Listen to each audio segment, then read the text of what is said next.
If you don't mind, you can listen to the explanation. So right now we are in front of the pyramid of the Pharaoh Unas, or famous even by Wanis. That's the last pharaoh in the 5th dynasty.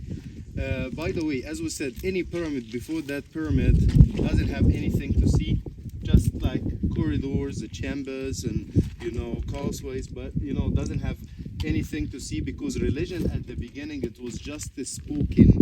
Later on they decided to be written, but that was that decision it took during the time of the Pharaoh Unas or Wanis. That's why any pyramid before has nothing to see. Any pyramid after his time contains that beautiful hieroglyphics on the walls, which is known as the pyramid text. First of all, why this pyramid is destroyed from outside? Because already during the time of the Pharaoh Unas happened a problem. Nile doesn't flood so much. And when a Nile doesn't flood so much, it means what? It means less water. Less water, it means less food, less agriculture. That's why already they don't have a lot of stuff to give it for the architect and the workers to build such a huge pyramid. That's why the idea to try to think to find an easy way to build a pyramid. That's why they decide to do what? Like we build the squares hollow from inside and with stones, with limestone, and fill it from inside with sand. Another square, smaller to the top. That's why I think about that. Maybe in 5 years you're gonna have a pyramid shape. What is the problem? If one of those stones fell off, the wind come blowing this sand. That's why it's easy for erosion. That's why that's the reason why destroy it from outside. But hold on, it's still standing from inside. Why? Because everything is cut into the rocks down there. That's why it's still standing from inside, because everything is cut into the rock. But it destroyed from outside because it was easy for the erosion. Because some people think we have so many pyramids around us here. Why this one is destroyed? Because it was easy for the erosion to destroy it. Okay? That's why, that's the reason why it destroyed from outside. We said that back to the time of the Pharaoh Unas or Wanis, 2340 before Christ. By the way, what is the pyramid text is? So some people, what the pyramid text is? The full ancient religion, written on perfect straight lines. Okay? Like praying for the afterlife, to helping, protecting, placing the Pharaoh for the afterlife, even guiding for the afterlife, to guide him for the right journey. As nowadays, some people use a guidebook when they are traveling.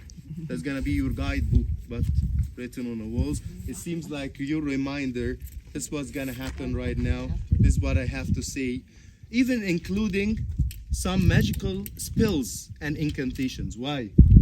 Because already is that journey will be just a fun journey? No, you will face some problems, you will face some fears. That's why you have already to have those magical spells will let you pass any problems. Also, you will facing closed gates, and you have to have the passwords or the keyword will help you to open the gates.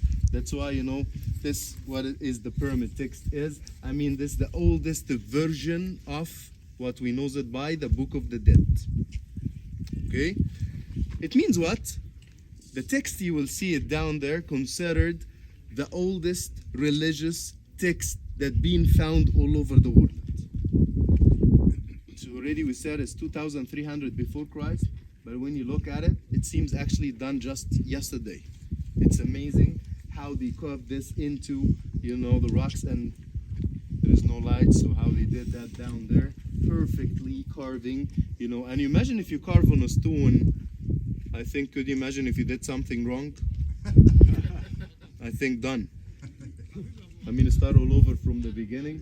That's why I think about even how they did that was the work, and they have the idea, no way to have mistakes, and they did. So the text will be including the cartouche. What cartouche is? Cartouche, it's a French word anyway. That's because who knows how we can read the hieroglyphics? The French Egyptologist, Francois Champollion. Francois Champollion, he find that symbol familiar for him, for like the roulette cartouche for the guns. That's why I call it cartouche. That's why we still know it by Cartouche, but the ancient name Shin, and the name called Ren. And do you know that? We like this symbol is just for the pharaohs themselves. Nowadays, when we find like a super rich guy and has a lot of power, we say that guy has Shin and Ren. And when you ask the people, what do you mean with that? They said, oh, it means like he's very powerful, rich guy. And we say, do you know what's Shin and Ren? It means he's a pharaoh, because he has the name and his name inside the cartouche. That's why it seems like he's like a pharaoh. That's why for sure pharaoh is the son of the god, because pharaoh has a title called Sa-Ra, son of the god. Okay, that's why what is cartouche scene consisted of oval and line underneath. The oval, symbol of the heavens. Line underneath, symbol of the earth. Pharaohs start to write down the names inside with hieroglyphics. I mean, they write the name, symbol of eternity and long life, because Shen is symbol of eternity and long life. Second, between the heavens and the earth all over the world. How the local people write them names back in the time was hieroglyphics as well, but without the symbol of the cartouche. I mean, the symbol of cartouche was the seal of the pharaohs, just for pharaohs. Inside the pyramid, you will see the cartouche, but being repeated so many times. Why?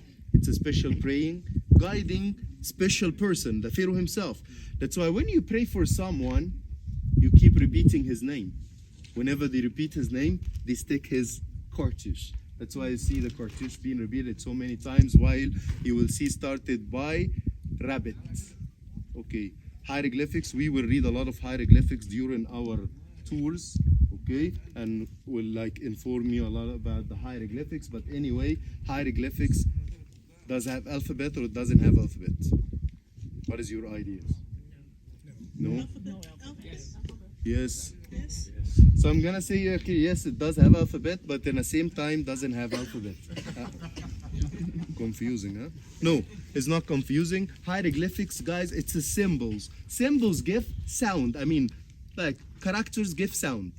But how we can have an alphabet? Some characters have, so give a sound for one letter. And this is how we can creating an alphabet, and this is how we translate our names into the hieroglyphics. But some symbols give sound, 2 letters. Some symbols give sound, 3 letters. Some symbols give sound, 4 letters. That's why it's not about just alphabet, A, B, C, D, but different tones and sounds. Very phonetic language, maybe a bit like the Chinese language. We read it from right to left or from left to right? Right to left. All around the place. Okay, if it's written like this, so we read it from right to left or from left to right? Both ways. Both ways? Are you crazy? No. You should look where all of the symbols, guys, where they are facing. If they are facing right-hand side, you start from right to left. If they are facing left-hand side, you start from left to right. But if it's written like this, from up to bottom. But let's see, cartouche is different. Why? Because for 2 reasons. First thing, you have to respect if it's including a name of a god. The name of the god has to be at the front, at the top, that to respect. Even if you pronounce the name and the name of the god comes at the end, but inside the cartouche, they cannot put it in the end, but they put it on the top. To respect, God is above anything. Also another thing, cartouche is symbol of eternity and long life, which is an idea about the circulation of the life, or what we call it, so the circle of life. That's why you have to go around, like up and down, you know, to keep that idea of the circulation. But if it's written like this as the pyramid text, that you read it from up to bottom. Okay, that's why right now, when you go inside, you bow down at the beginning, because as we said, they make it like you have to bow down for the pharaoh. That's why they never make it as a choice. If you want is okay, if you don't want is okay. No, if you want, if you don't want that, you have to. But keep in mind, later on will straight your body. Sometimes, like it's like for me, I felt it's better if you go at the beginning backwards. That would be easier. Even you watch where you put your feet, and you know it doesn't hurt that much. Then later on, anyway, you will be in a chamber while you will straight your body. Then you bow down again, but then you straight your body again inside a chamber, including that beautiful hieroglyphics, the pyramid text. Ceiling will be on that style. Why? hold on, if you make the normal ceiling, weight of the blocks over it will collapse. But when you make the ceiling like that, you push the pressure to the sides. That's why it kept the chamber standing. I mean, the first version of the arch, because ancient Egyptian, they never got the idea of the arch.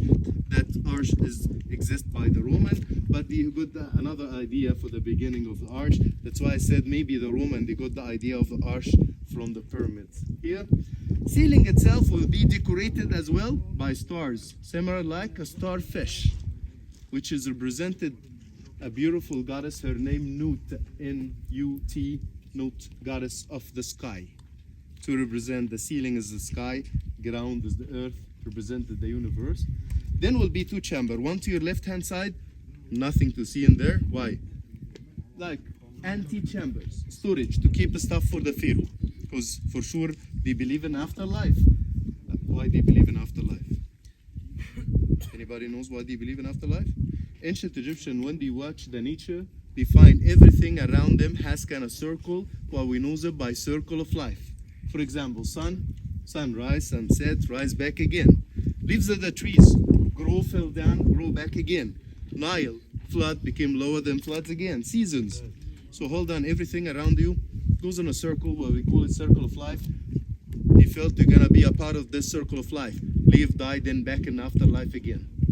Okay? And because they believe in afterlife, they find out they have to preserve the mummy, and this is why they think for the mummification. But you know, before the mummification, they choose places has a natural protection. What I mean with natural protection, very hot weather, very dry ground. Natural protection, why? Hydrated the body from all of the liquids and keeps the body dry. What is gonna last longer, fresh food or dry food? That's why when you keep, that makes sense, when you keep the body dry, there will be a natural protection even before the mummification process itself. Okay? That's why now you know you will go. The lifted chamber, anti-chamber, storage to keep the stuff for the pharaoh, nothing in there because they store stuff. Pharaoh, they have to use it again in afterlife. The one to your right is the most important chamber, which is the king chamber. While you will see the sarcophagus, you know, what used to be inside the coffin and a mummy, which is already one solid piece of a stone, red granite stone. By the way, amazing guys, only quarries of red granite located in Aswan. Aswan is the last city south of Egypt. Think about how they cut it down there, move it all the way up to here, place it in. But size of the sarcophagus logically will not fit through the way here. How they put it in there? In that case, guys, they place the sarcophagus, then they build around it. But what is go through the way? The coffin was the mummy, but not the sarcophagus itself. That's why this is the reason why when the robbers steal everything, they knows that no way to have the sarcophagus out. That's why it stays down there, because already that will not fit out. But let's see. So one of the people said, okay, it makes sense for me to steal treasures, gold, but why they steal mummy? What they gonna do with the dead person? I said, okay, mummy used to have a lot of jewelry on it. Where of that jewelry? Underneath a lot of bandage, a lot of linen sheets. That's why robbers, they know they made something is not allowed. That's why they cannot spend a long time into the tomb. That's why they don't have enough time to open all of those linen sheets. Idea, take the mummy and, you know, clean it somewhere else, then throw it. That's why until now during the excavation, they still find mummies in random places because of the ancient robbers. Another reason, yeah, some people, they believe if you squeeze the body of the mummy, you will get a liquid out of it. If you inject your body, you will be eternal. It's not true. Okay. There is one amazing thing you have to know before you get in, and this is the last of my explanations. When you get down there, those guys, you will turn the lights off. Turn light off, suspense, yeah, no. The burial chamber, the king chamber, is the whole thing is limestone, except around the sarcophagus is made out of stone alabaster. He will show you the difference between the marble and so the limestone and alabaster. And there is amazing thing, when he put his flashlight on the alabaster to the right and left hand side of the sarcophagus will appear the scene of the pharaoh himself and his ka. Ka means spirit. okay? The Phiru and his spirit. You know, you cannot see this scene in the lights. That's why when you turn it off, it just appears by a flashlight. That's why it's amazing how they planned that thousands and thousands of years ago. So right now, guys, so please, you can start. Okay? كلها معايا ها. يلا. So please, watch your step, watch your left.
For the sarcophagus here. Sarcophagus of the mummy, King Unas. For the mummy, Egyptian Museum Cairo. The basalto sarcophagus. Sarcophagus for the mummy, for the big up here. For the enter is small. Sarcophagus for the enter, you know.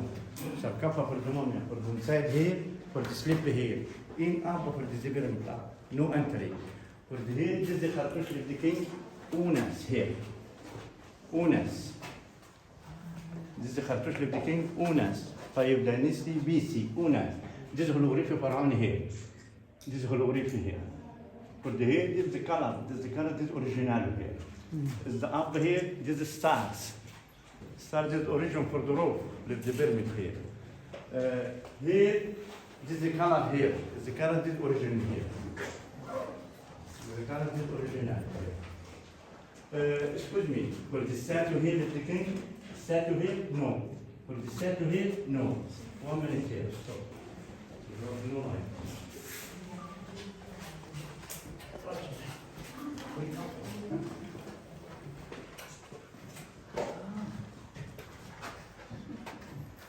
Excuse me?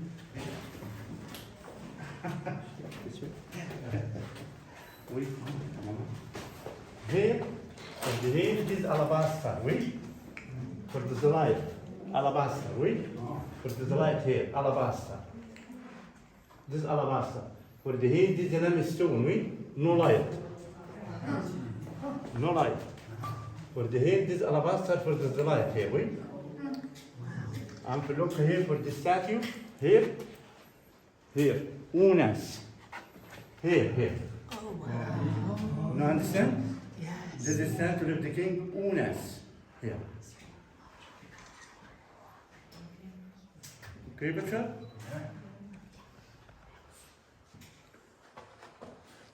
See? Okay. Same statue? Okay, picture? It's okay.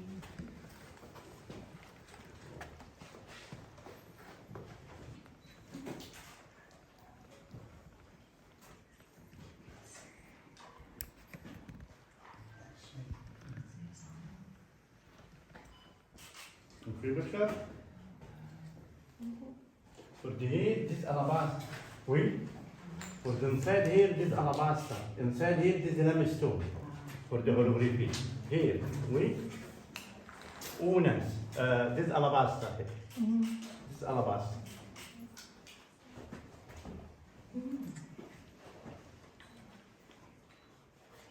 For the okay picture. For the here, this is the limestone here, wait. No light here, wait. No light here. Okay, for the light. Wait.